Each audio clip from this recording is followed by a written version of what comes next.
أعوذ بالله من الشيطان الرجيم. بسم الله الرحمن الرحيم.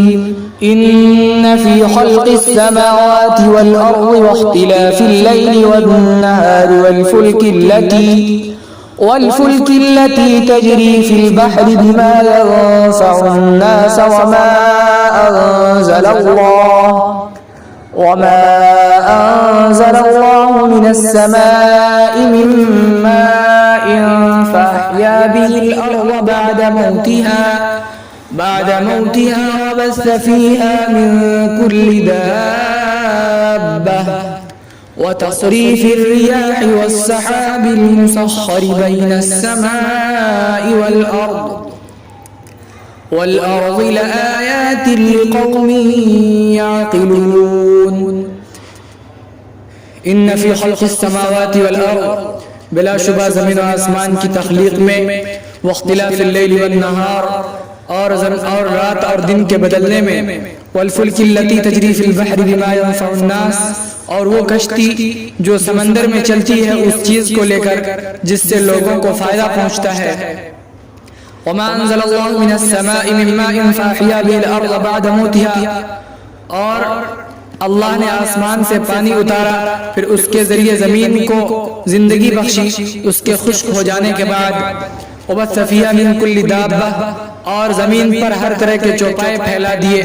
وتصریف الریاح والسحاب المسخر بین السماء والارض لآیات لقوم یعقلون، ہوا اور بادلوں کو بدلنے میں جو مسخر ہے آسمان اور زمین کے درمیان، ان تمام چیزوں میں نشانیاں ہیں ایسے لوگوں کے لیے جو عقل رکھتے ہوں.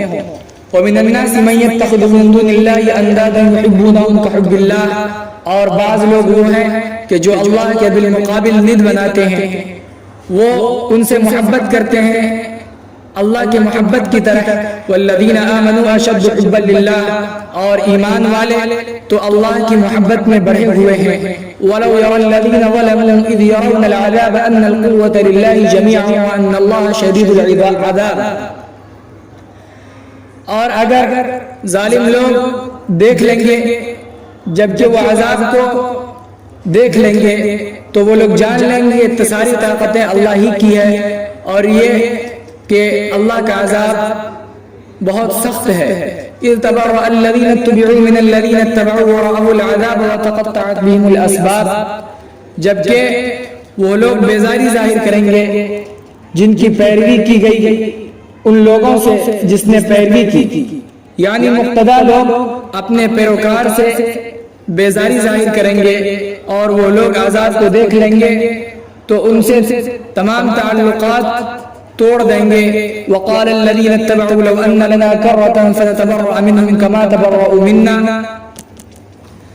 اور متبعین لوگ کہیں گے کاش کہ ہمارے لیے دوبارہ لوٹنا ہوتا تو ہم بھی ان سے اسی طرح بیزاری ظاہر کرتے جیسا کہ اس نے ہم سے بیزاری ظاہر کی.